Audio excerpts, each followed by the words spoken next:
Muy buenas tardes. La Escuela de Zootecnia les da la bienvenida a este Café en Zootecnia. Hoy contamos con la participación de la ingeniera María del Pilar Fernández Díaz, que es la profesional número 406 que genera la Escuela de Zootecnia. Bienvenida, Pilar. Muchísimas gracias por la oportunidad y muchas gracias a todos los que están oyendo esta transmisión. Espero que les parezca interesante el desarrollo profesional. Claro, claro, ingeniera Fernández Díaz. Café en Zootecnia tiene la meta de visibilizar las actividades que que realizan nuestros egresados y egresadas.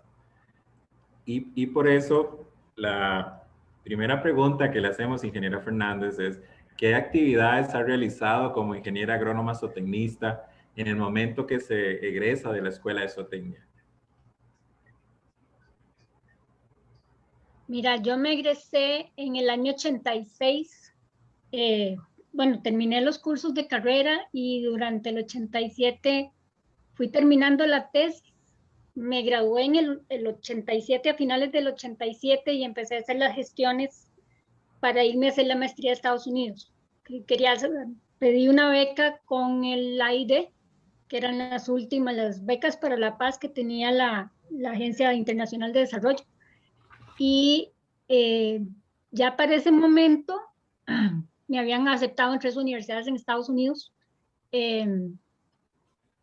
Y en el 80, o sea, en los primeros meses del 88 me aprobaron, me dieron la beca.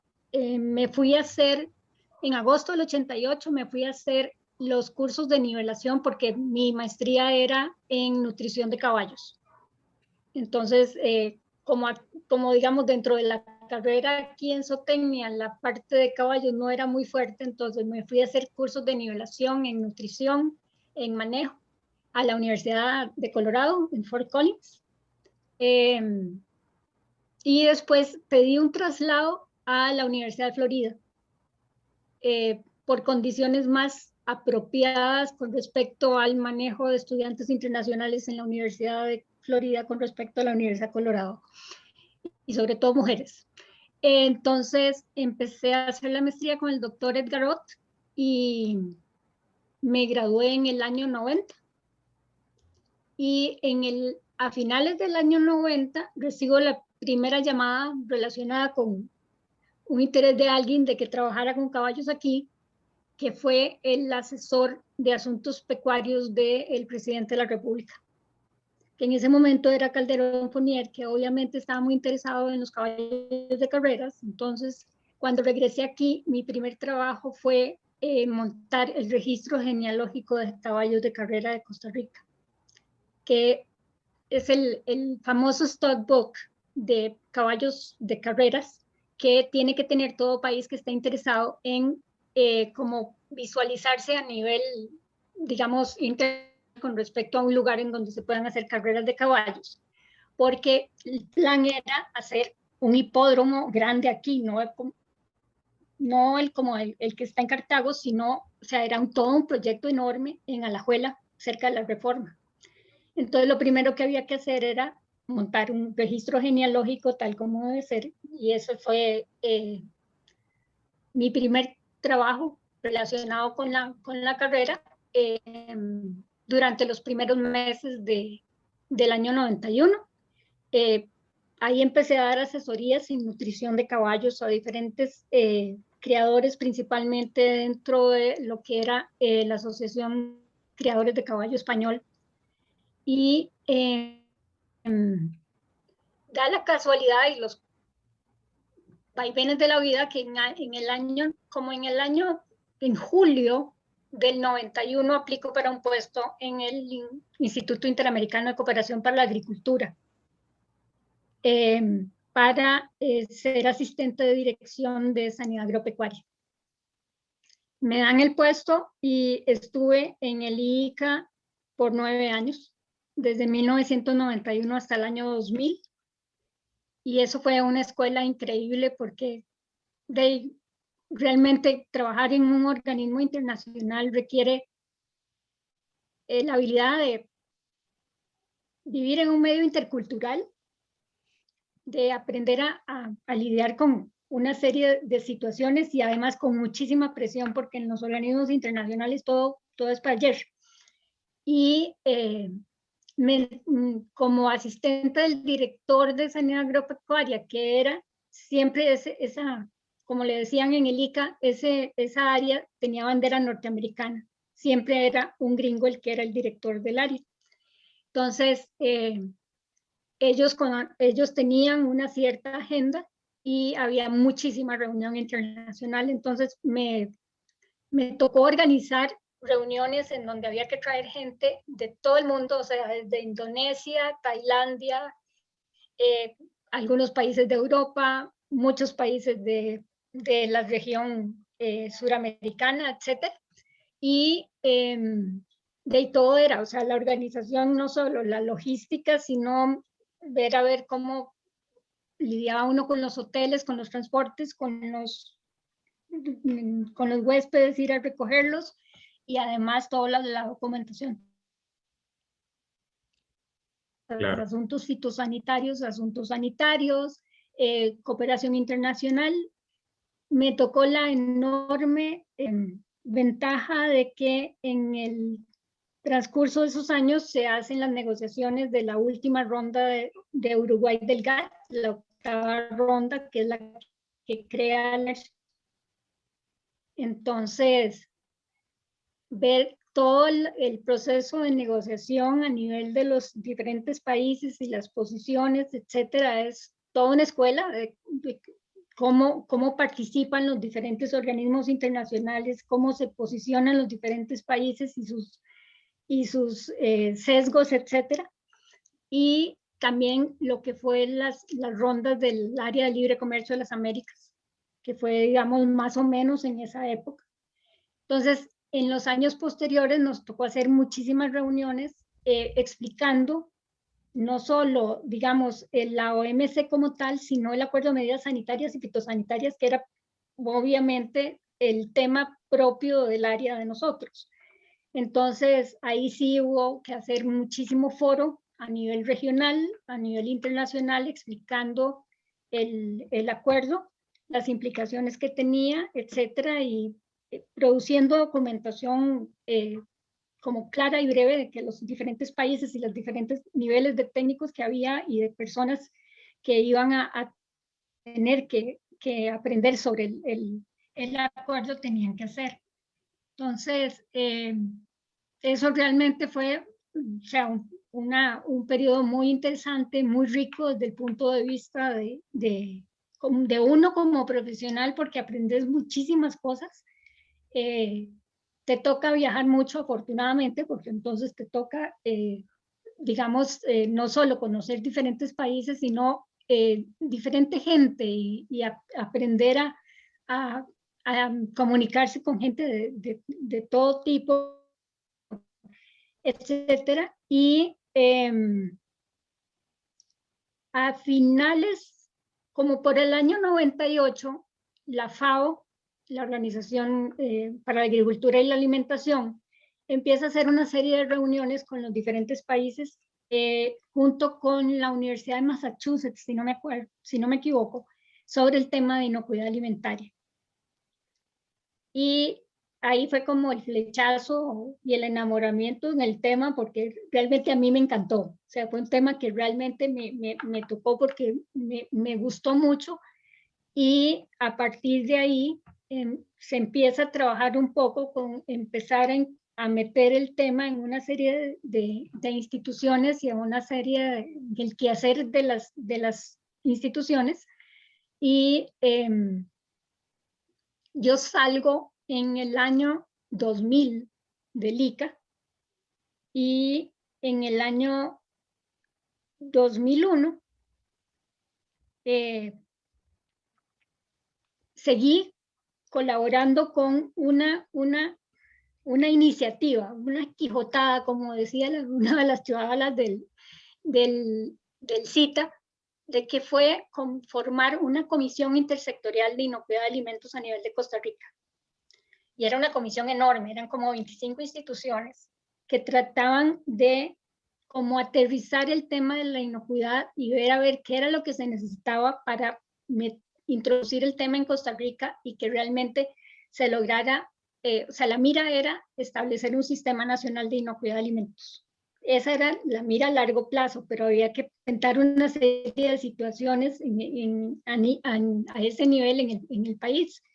Entonces, en ese momento yo seguí trabajando con ellos y creo que fue en mayo del 2001, me llamó Sergio Barca, que era el director del Servicio Fitosanitario del Estado, un colega también, y me invitó a una reunión y me dijo que quería que lo ayudara con una serie de temas de inocuidad alimentaria en el servicio fitosanitario, porque el servicio fitosanitario no tenía introducido el tema como tal, ni en su ley, ni en el quehacer como tal, ¿verdad? Realmente. Entonces, yo estuve como asesora de inocuidad de alimentos del servicio fitosanitario del 2001 al 2006. No trabajé en planilla, estuve como consultora. Y en ese tiempo me tocó hacer la primera guía de buenas prácticas agrícolas para, digamos que con la que el Servicio Fitosanitario del Estado pudiera empezar a introducir el tema con los productores.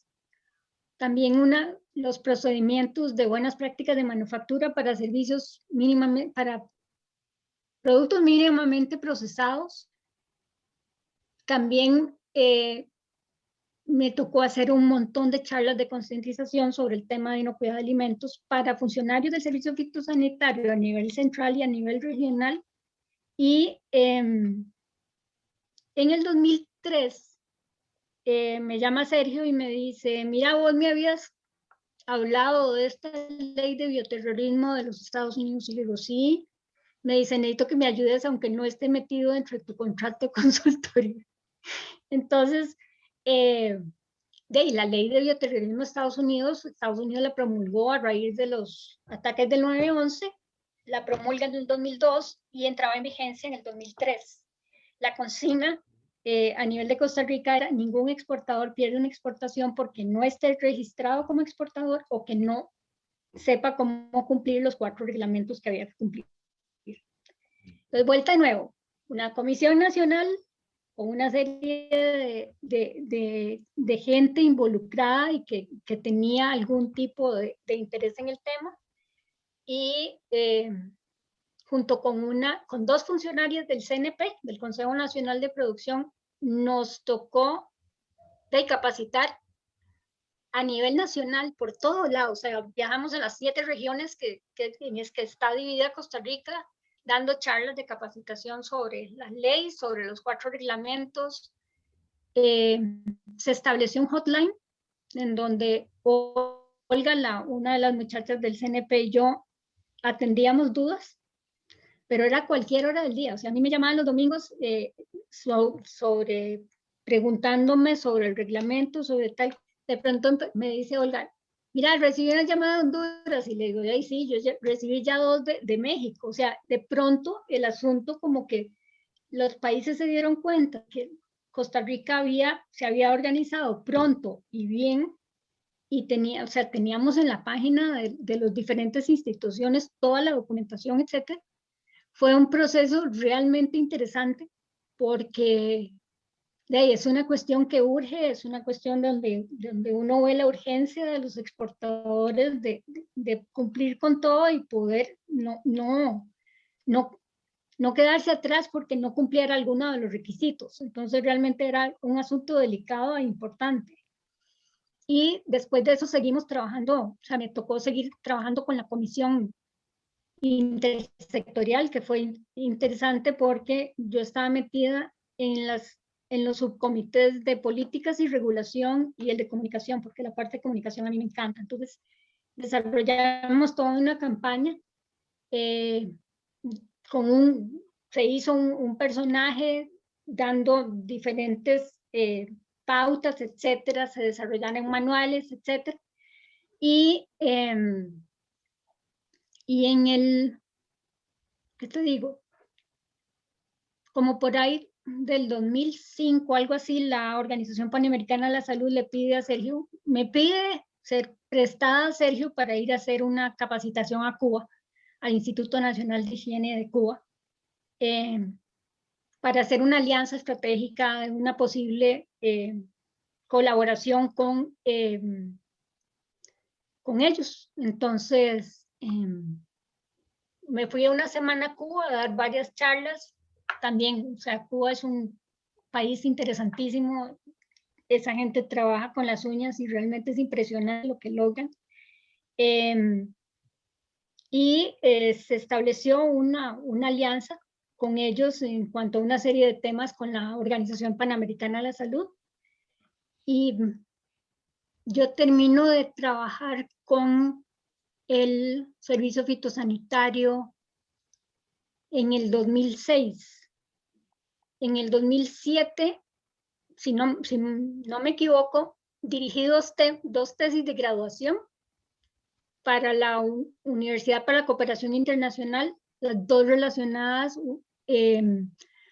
con un sistema nacional de inocuidad de alimentos, que las estudiantes eran compañeras mías de la comisión intersectorial, entonces realmente era como un trabajo que ellas estaban tratando de redondear a raíz de las necesidades que veíamos en la comisión en ese sentido. Ya anteriormente había dirigido una tesis en epidemiología de la Universidad Nacional sobre un sistema de información y comunicación sobre enfermedades transmitidas por alimentos en Costa Rica, algo que realmente hace falta. Y después de eso, obviamente durante todo ese tiempo y paralelo a eso, llevé un montón de cursos sobre inocuidad de alimentos en diferentes temas, defensa alimentaria, FSC 22000, una serie de temas en ese sentido. Y en el... Pilar, Sí. Pilar, en esta historia de estos 15 años que usted nos comenta, me gustaría rescatar Sí. cómo se sintió usted cuando llegó a enfrentarse con los cursos de la maestría en la Universidad de Gainesville, cómo sintió el soporte que le dio la malla curricular de la Escuela de Zootecnia cuando desarrolló esos cursos.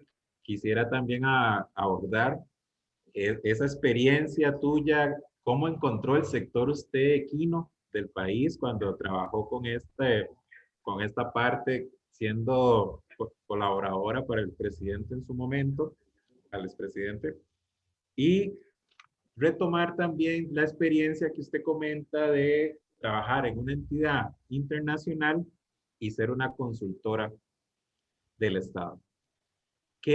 ¿Cuáles son sus experiencias o recomendaciones al estudiantado o a colegas que puedan optar por esos puestos?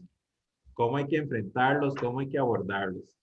Entonces, ¿cómo le sirvió la malla curricular para el desarrollo de su posgrado? Y las experiencias o las recomendaciones que daría usted en los puestos en una institución internacional como el ICA y en aspectos de consultora profesional. Bueno, en cuanto a lo del soporte de la malla curricular, mira, realmente a mí la maestría no me costó y no es una rajonada. O sea, a mí la maestría me sentí suficientemente preparada. O sea, había estudiado tanto durante los 5 años de carrera que digamos, la carga de créditos y de trabajo que había que hacer en la maestría no resultó mayor. O sea, resultó muy parecida. Tal vez con los cursos de nivelación, como uno nunca llevó cursos de manejo de caballos, etcétera, a nivel académico, o sea, uno leyó muchísimo de manejo de caballos durante muchísimos años, pero realmente a mí la maestría no me resultó difícil, la completé, o sea, inclusive yo hice el primer semestre de nivelación y después completé la maestría en 1 año y medio, una cuestión así. Y me fue muy bien. Y luego en cuanto a, digamos, tal vez cuando yo llegué, y por eso posiblemente cayó en el asunto de trabajar con creadores de la Asociación de Creadores de Caballo Español, es porque es gente súper organizada y porque yo ya conocía a varios de ellos antes de irme. Entonces, durante un par de años trabajé con dos de los creadores más grandes aquí, principalmente en cuanto a formularles las raciones a los caballos, verlas exactamente los pecados que cometen cuando alimentan caballos, porque realmente es un, o sea, de pronto uno decía, ellos se trajeron aviones de caballos importados de España y les están dando esto de comer, entonces realmente es como un desfase en ese sentido, ¿verdad? Entonces uno trata como de, de no enseñarles a ellos, lo que pasa es que ellos nunca están en las fincas, o sea, los que están en las fincas son los señores que trabajan ahí, ¿verdad? Entonces, a veces es un proceso un poco más difícil hacerles entender, vea, mejor no les dé esto, denles esto, eh, mejor la alimentación individual, lo cual les dificulta un poco más la labor, etcétera. Y pero también es un gremio muy particular. A veces es difícil trabajar con, no tanto con los señores que trabajan, sino con los dueños de los caballos. Entonces, pero de ahí fue ¿qué te digo? Fue un periodo muy rico desde ese punto de vista porque uno de ahí trabajó en diferentes temas, no solo en la parte de nutrición, me tocó también dar asesoría, o sea, hacer asesorías puntuales a la Dos Pinos y a Alimentos del Valle para evaluación de raciones que ellos tenían para caballos. Eh, también me tocó dar asesoría a gente que tenía caballo deportivo y ayudar a la Asociación de Caballo Español en diferentes conferencias que ellos organizaban todos los años en lo que era Bonanza. En aquella época que hacían una conferencia traían a generalmente era un señor español, un juez español, pero en alguna ocasión trajeron a un señor de Estados Unidos. Entonces fue trabajar con él, traducir el documento, etcétera. Realmente una de las cosas que uno como sotenista y como profesional en cualquier sentido es tener la mente abierta a las posibilidades que existen. Cuando me tocó empezar en un organismo internacional, yo me preguntaba, ¿qué voy a hacer yo en un organismo internacional? Fue mi papá el que me dijo, vaya y vea qué es lo que tiene que hacer.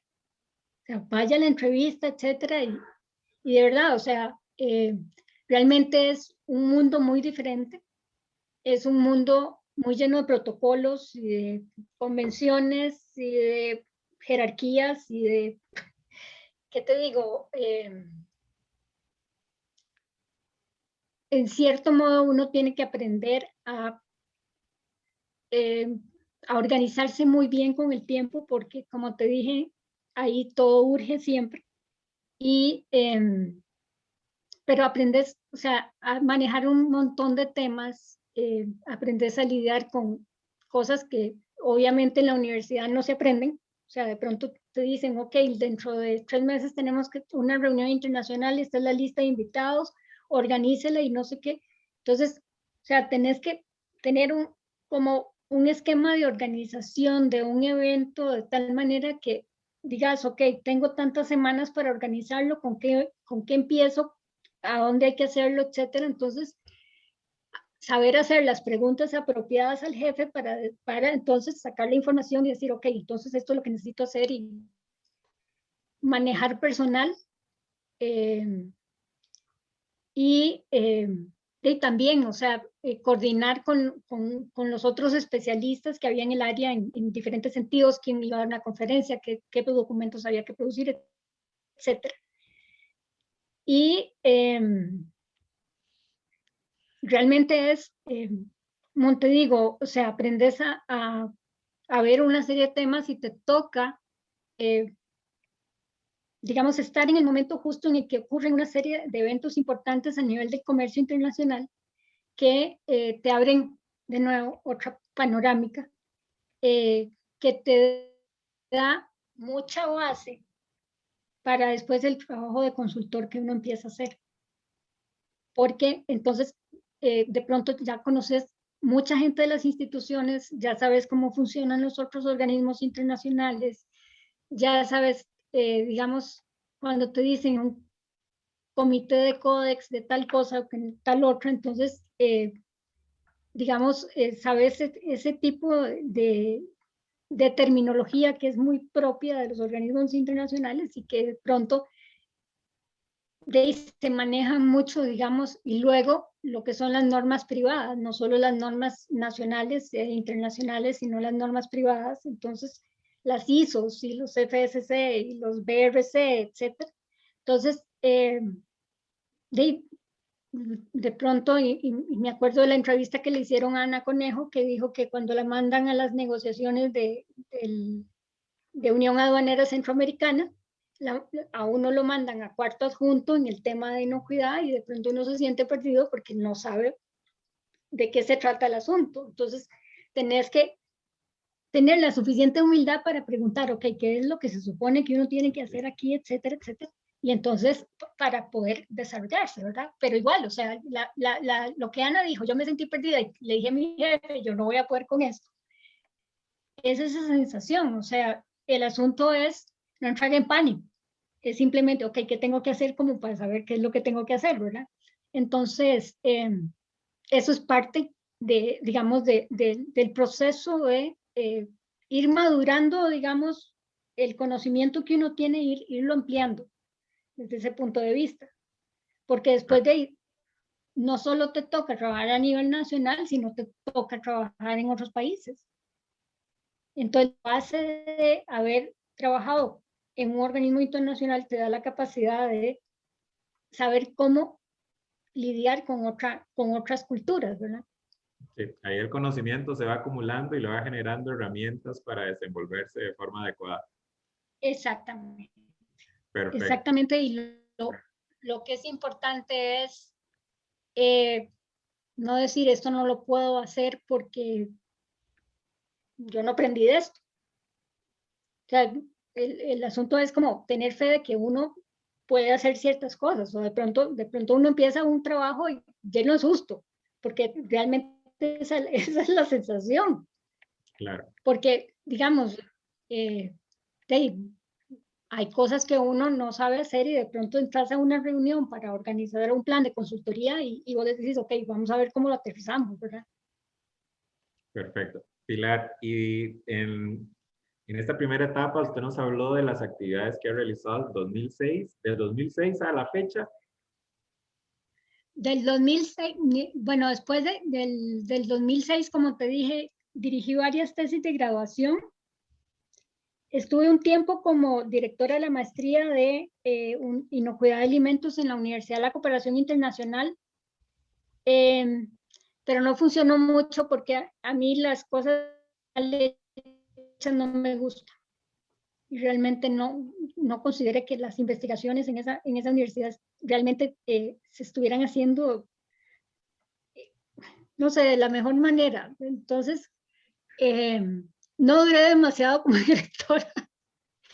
Y en el 2008 participo por primera vez en una licitación internacional para una consultoría para el Banco Interamericano de Desarrollo en El Salvador.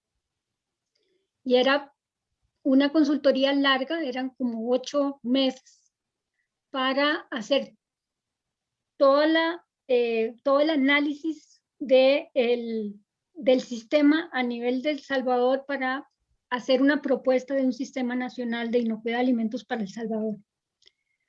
Fue un trabajo realmente duro porque tenía, o sea, obviamente hay que reunirse con Raimundo y todo el mundo para recabar la información secundaria, pedir información, tener muy buena comunicación con la gente en El Salvador, porque yo pasaba periodos en El Salvador y periodos aquí. Y finalmente termino Esa consultoría, gracias a Dios, quedó bien. Y en el 2009 empiezo a hacer una serie de consultorías, más o menos con análisis, que fue una consultoría con FAO, con el Ministerio de Economía, la Cámara de la Industria Alimentaria, la Cámara de Industrias, aquí en Costa Rica, para empezar a tratar de aterrizar, digamos, el análisis de situación del país en el tema de inocuidad de alimentos y ver cómo hacíamos para montar un sistema nacional de inocuidad de alimentos. Yo trabajé en el 2009 una parte de ese tema, el primer análisis, digamos como hacer una recabación de información y un análisis técnico de la situación de la inocuidad en Costa Rica. Paralelamente estaba haciendo una consultoría con FAO en ferias del agricultor para tratar de introducir el tema de inocuidad de alimentos en ferias del agricultor y tratar de ver a ver cómo hacíamos para hacer un equivalente de la bandera ecológica que existe, pero hacer una bandera de inocuidad para las diferentes ferias que cumplían con una serie de requisitos en inocuidad y que la gente supiera que era una feria que realmente cumplía con parámetros de inocuidad alimentaria en cuanto a una serie de cosas. Eso fue un trabajo que se hizo con FAO, con el CNP. Y entre el 2010 y el 2011 seguí sobre el tema de la situación de inocuidad de alimentos en Costa Rica. Y en esa época lanzó un proyecto regional a nivel de todos los países de Latinoamérica para establecer políticas de inocuidad alimentaria a nivel de los países de la región. Entonces me contrataron como consultora nacional. Se hizo entonces ya un análisis más aterrizado en la parte de legislación, de inspección, de comunicación y de lo que era la parte de políticas, y eso resultó al final de esa consultoría en que Costa Rica firmara una política nacional de inocuidad de alimentos para el país y un plan de trabajo a mediano plazo para establecerlo. Eso terminó en el 2012. En el 2013 me contrata el BID de nuevo para Honduras, para ir a hacer la política nacional de inocuidad de alimentos de Honduras. Gracias a Dios ya tenía la experiencia de hacer una política para Costa Rica, y lamentablemente Honduras no había participado en el proyecto regional. Entonces no había podido elaborar el proceso. Entonces me tocó hacerlo obviamente en mucho menos tiempo, que es lo que sucede con las consultorías, y Honduras quedó con su política de inocuidad para hacer, ¿qué te digo? Era ver si realmente el gobierno la abordaba, ¿verdad? Y la incluía dentro, porque no es solo hacer la política, es que simplemente exista voluntad política de implementarla, ¿verdad? Claro. Y después de eso, me tocó hacer diferentes consultorías pequeñitas o asesorías. En el 2017 participó en una selección que hace en el Departamento de Agricultura de Estados Unidos, el USAID y el ICA, para ser capacitada como dentro de lo que era la nueva ley de inocuidad de alimentos de Estados Unidos, y hacerme instructor líder en controles preventivos en alimentos para consumo humano. Entonces, eso fue una capacitación en Guatemala, y fue una semana de capacitación en Guatemala y después venir a brindar, a impartir los cursos, porque es un requisito para cualquier planta de manufactura o de producción que esté exportando a los Estados Unidos, tener a una persona que esté, realmente el FDA no permite que uno diga que es acreditada porque ellos no acreditan, es simplemente que sea, que tenga el conocimiento en controles preventivos para poder asegurar que los alimentos estén, o sea, sean inocuos o por lo menos el riesgo sea muy bajo. Entonces eso también ha sido un proceso de los últimos años y a mí digamos, en el interim me había hecho coordinador de defensa alimentaria porque el tema de bioterrorismo también me gustó mucho. Entonces, he dado varios cursos en defensa alimentaria porque ya Estados Unidos es uno de los reglamentos que promulgó dentro de lo que es la ley de inocuidad alimentaria. Y actualmente me encuentro estudiando hay un montón de documentos y de libros que tengo sobre el tema de fraude alimentario, que es un tema que se las trae, es un tema súper interesante y que realmente a raíz de la pandemia se ha incrementado, o sea, se ha disparado enormemente. Entonces, o sea, el objetivo es como ir preparando un curso de diferentes extensiones para poder brindarlo en el futuro. Claro, no. Básicamente. Usted ha Sí. comentado que asesorías o consultorías pequeñas, medianas, ¿cómo con su experiencia, cómo se hace esa clasificación? Y el otro punto ligado a eso, ¿qué recomendación le daría usted a la persona egresada de tomar o una consultoría y terminarla de forma adecuada o en qué momento ya va buscando la otra consultoría o llevar dos consultorías a la vez? Con su experiencia, ¿qué nos recomendaría? Mira, cuando son consultorías grandes, o sea, cuando te toca hacer un trabajo a nivel país, en otro país, o sea, yo soy muy, ¿qué te digo? Yo soy muy cauta en ese sentido, sobre todo cuando uno no tiene todavía la experiencia para los manejos de tiempo y para los manejos de los imprevistos, sobre todo, porque de pronto uno pide una información y la quiere para ayer y se la mandan dentro de un mes y uno tiene que aprender a lidiar con ese tipo de cosas e inclusive considerarlo dentro de los cronogramas de trabajo de la consultoría. Entonces, en consultorías de mucho tiempo, grandes y con organismos internacionales, yo no tomo más de una consultoría al mismo tiempo. Okay. O sea, realmente no. Pero eso soy yo. O sea, yo soy muy, o sea, yo me necesito enfocar y hacer uso del tiempo de la mejor manera posible.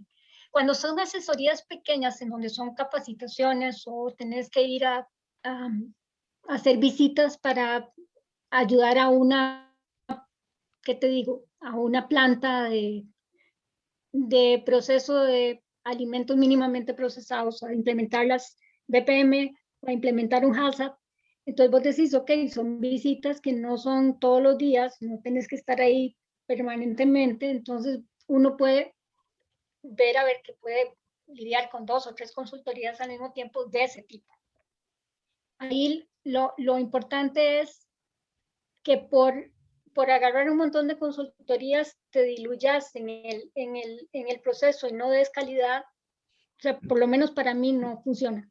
Por principio, yo prefiero tener una o dos y hacerlas bien a un montón que de pronto quedas mal o realmente uno termina insatisfecho con el trabajo que hizo porque realmente sabe que tal vez no.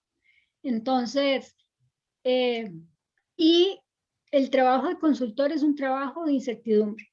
Eso es algo, o sea, porque nunca sabes, o sea, una de las cosas que uno tiene que prever en ese sentido es que o uno tiene un colchón para sobrevivir durante un tiempo porque no sabes cuándo va a aparecer la próxima o cuándo puedes aterrizar una o cuándo puedes aterrizar una muy buena.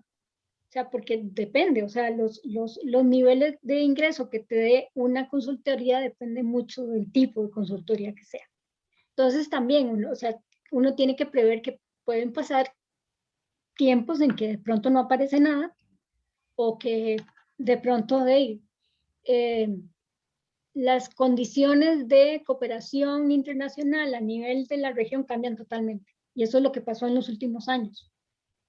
O sea, los organismos cooperantes como Banco Mundial, BID, etcétera, cambiaron sus ojos hacia África y a otras regiones. Entonces, el financiamiento a nivel de los países de las Américas se ha reducido mucho. Entonces, otra de las cosas que uno tiene que aprender a ver.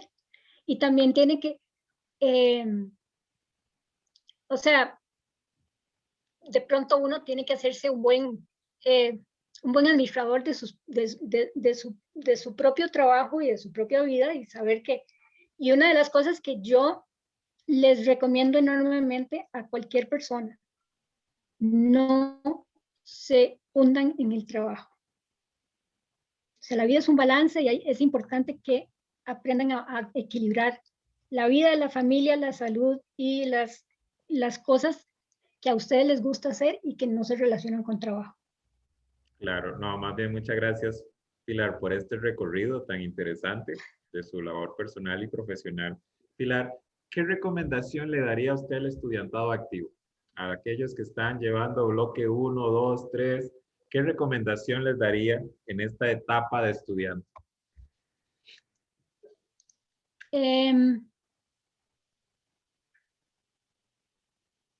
Mira, lo primero es que se mantengan abiertos a aprender muchas cosas más allá de los temas de carrera.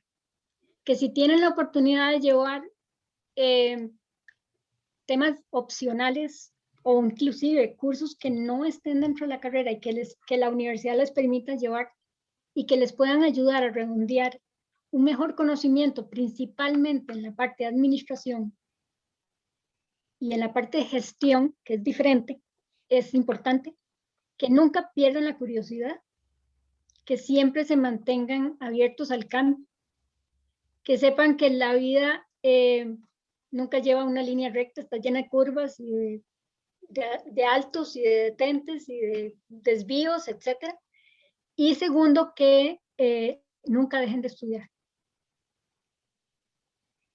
Claro, no, más bien muchas gracias por ese consejo. Y ahora a la Escuela de Zootecnia, ¿alguna oportunidad de mejora, algún comentario hacia la Escuela de Zootecnia de retroalimentación? Bueno, yo he estado un poco desconectada de la escuela en sí desde hace muchos años.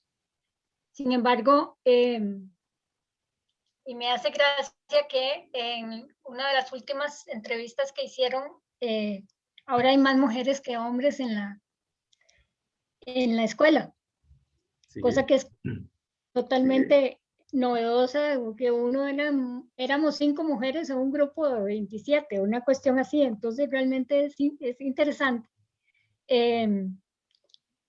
Yo siento que este tipo de iniciativas como el Café con Zootecnia es importante porque le abre los ojos a los estudiantes desde el punto de vista de que qué hacen los zootecnistas una vez que se egresan. Porque, digamos, cuando uno se egresó, uno tenía la consigna, te vas a trabajar en Maco, que era difícil, o te vas a trabajar en una planta de concentrados o a una finca. De pronto, uno no espera terminar donde uno terminó trabajando y haber tenido, digamos, el devenir profesional que uno ha tenido, pero la vida le va enseñando a uno por dónde debe irse. Y si uno lo puede hacer bien, mejor, ¿verdad? Pero hay que estar siempre abierto a, a las posibilidades y a las opciones. Y una de las cosas que me decía mi papá siempre, uno es ingeniero, uno tiene que ingeniarse cómo vivir y cómo trabajar. Claro. No, Pilar, más bien muchas gracias por los comentarios y compartir tu experiencia profesional y laboral con nosotros en este Café en Zootecnia. Nosotros, cuando las condiciones sanitarias nos lo permitan, la invitamos acá a Zootecnia a tomarse un café. Va a ser un gusto, realmente va a ser un gusto podernos ir a tomar un café juntos. Claro, más bien, muchas gracias. Bueno, buenas tardes a todos los que nos están escuchando y pasen buena tarde. Hasta luego. Hasta luego.